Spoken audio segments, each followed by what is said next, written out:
डोंगरगढ़ स्थित प्रसिद्ध मां बमलेश्वरी मंदिर के रोपवे में शुक्रवार को बड़ा हादसा हो गया। रोपवे की एक ट्रॉली अचानक गिर पड़ी, जिससे उसमें सवार भाजपा नेता घायल हो गए। हादसे के वक्त ट्रॉली में भाजपा के वरिष्ठ नेता और पूर्व गृह मंत्री राम सेवक पैकरा, भरत वर्मा, दया सिंह और मनोज अग्रवाल सवार थे।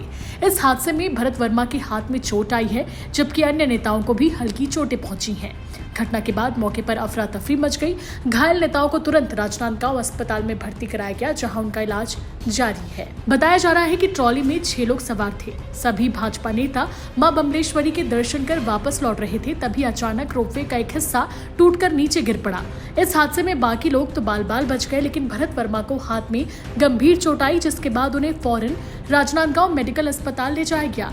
यह पहला हादसा नहीं है। पिछले कुछ वर्षों में कई घटनाएं हो चुकी हैं। इससे ट्रस्ट समिति की लापरवाही भी सामने आई है। स्थानीय सूत्रों के अनुसार रोपवे का उपयोग श्रद्धालुओं की सुविधा के बजाय सीमेंट और गिट्टी ढोने के लिए किया जा रहा है। मेंटेनेंस के नाम पर सिर्फ औपचारिकता की जाती है। तकनीकी खामियों को लगातार नजरअंदाज किया जा रहा है। फिलहाल प्रशासन ने रोपवे सेवा को अस्थायी रूप से बंद कर दिया है और जांच के आदेश दे दिए हैं। स्थानीय लोगों और यात्रियों ने रोपवे संचालन में पारदर्शिता और सुरक्षा मानकों के पालन की मांग की है। निश्चित ही इस घटना ने प्रशासन की तैयारियों और सुरक्षा व्यवस्था पर कई सवाल खड़े कर दिए हैं। Bureau report, CG Bhaskar.